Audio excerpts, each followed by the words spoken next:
Hey, I'm Nick DiMatteo, and welcome to Music is Not a Genre, the interview edition. Let's get right to it. With me today is Mike Indovina. He is a recording, mixing, and mastering engineer, an online educator who runs masteryourmix.com, which focuses on helping musicians create professional quality recordings from their home studios. Some of his credits include Hang Time and Nothing Serious. We're going to get into some of that because I've listened to it and it's great stuff. A couple other things. He is a drummer, as you can see if you're watching the video, and the author of an Amazon #1 selling book, The Mixing Mindset, the step-by-step formula for creating professional rock mixes from your home studio. Mike, how are you doing today? Doing great, man. Thank you so much for having me. Can you tell everyone your story? Yeah, for sure. So, basically, I got my start in music as a drummer when I was 10. I mean, you can see the drums behind me, obviously. So when I was 10, I got into drumming, kind of for a funny reason. Like, I got into drumming because of competition, more or less. So I had a friend in elementary school who was like, he was like the cool guy, you know, and he was like the guy that all the girls swooned over and this and that, and he was a musician, he was a drummer, and I remember his band had performed at our school talent show, and after that, like, all the girls were just like, oh my god, like, this guy's amazing, whatever, right? So I was like, you know what, screw this guy, I'm gonna show him up, and I'm gonna take drum lessons with the same teacher, and I'm just gonna get better at him, and you know, that'll be my end with the girls. You know, I was thinking about that when I was 10. But anyway, so anyway, you know, I got into drumming, and over the years I joined a bunch of different bands, and I was fortunate enough to have a couple bands that took it very serious, and you know, we did a lot of touring.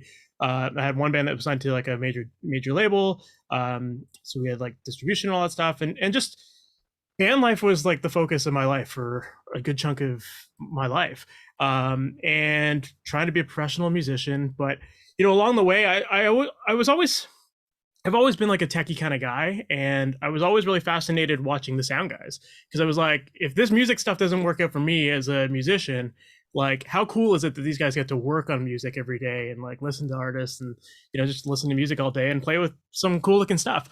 So I kind of took an interest in audio production, mainly as a way of just like kind of working for my own band, really. I was also noticing at the same time that I was getting interested in it, that like I was getting extremely frustrated with the process of songwriting with my band, because what was happening was we would always get together. We'd get together a couple nights a week, and we would spend hours and hours workshopping songs and then relying on our memories to put the songs together next time we jam. I was really frustrated with that process. And so I was like, well, why don't I just get into this recording stuff? Because I like it. We can record our practices. We have a record of our songs. We can kind of critique ourselves as well, because that's another big thing, right? Like, when you're just playing in a room, it's so loud all the time, you can't really hear like the little minutia things. And so having those recordings, I felt that just made us better musicians in general.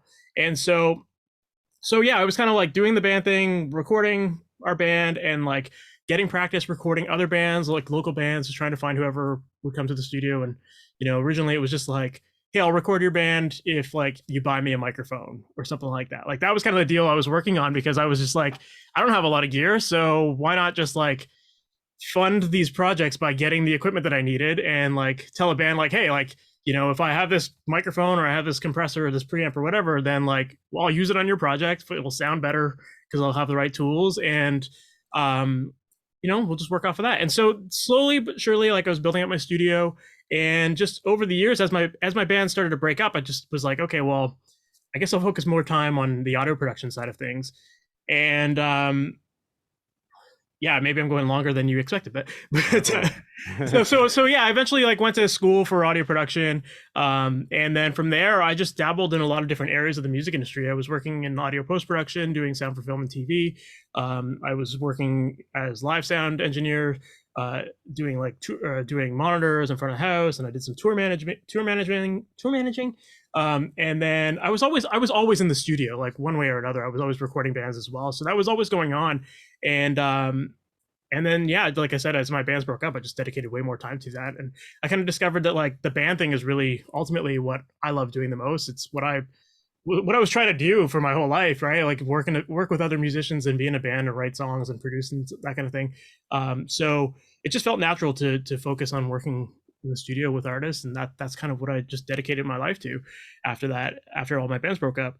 And then about, yeah, I think it was 4 years ago, I started off masteryourmix.com as a way of helping musicians, because again, like I just felt like as my bands broke up, and I just wanted to have more conversations with musicians. And to me, like the website was just a way for me to talk about music production stuff, because I love doing that, and to connect with more musicians and to help people put out more music, because I really do feel like there's a lot of positive impact that can come from having your songs out there.